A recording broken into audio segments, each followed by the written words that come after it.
Здравейте, аз съм Биляна Вълчева и днес ще си говорим за избягващия стил на привързване. Кога един човек придобива такъв стил? Кога става отбягващ? Разбира се, има своите корени много назад в детството. Когато някъде там е имало един или двама отбягващи родители, родител, който не е можел да се свързва с нуждите на детето, а основно е присъствал през това да неглижира детето. Ако забелязахте, казах не случайно да присъства през това да неглижира детето, т.е. имало е родител, но някак не е забелязал детето. Което означава, че детето е било нечувано, неговите нужди не са били виждани, не са били забелязвани. Казвано му е как да се облича, как да се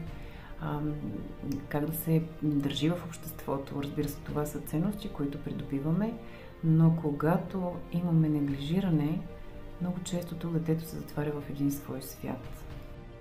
Тоест, възрастните не откликват на нуждите на детето, не чуват детето и оставят впечатление в самото дете, че неговите желания, неговите нужди са товар. А не откликвайки на нуждите на детето, учат самото дете да откликва на нуждите си само. И имаме един възрастен, който се е научил да бъде сам. Придобил е програмата за оцеляване. Да съм сам е по-добре, отколкото в чужда компания. Знам как се оцелява сам, знам какво мога да разчитам. И да се свързвам, всъщност, може да е равно на болка.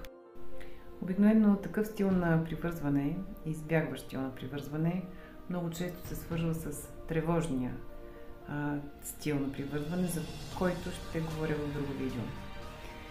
И можем да видим как едни отношения на избягващ стил привличат един тревожен стил. Тревожният има нужда да се доближи и да обсеби буквално избягващия.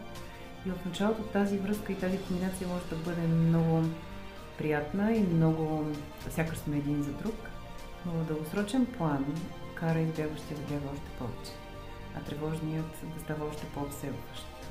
А защо се случва това? Защото в началото избягващия е много приятен, много лесно се свързва, той е много забавен, би могъл да бъде много забавен, много интересен човек, да създава едно усещане на топлина и на възможност, че ще помогне, а след това свързването става проблем. Свързването е равно на болка, свързването е равно на нещо непознато, защото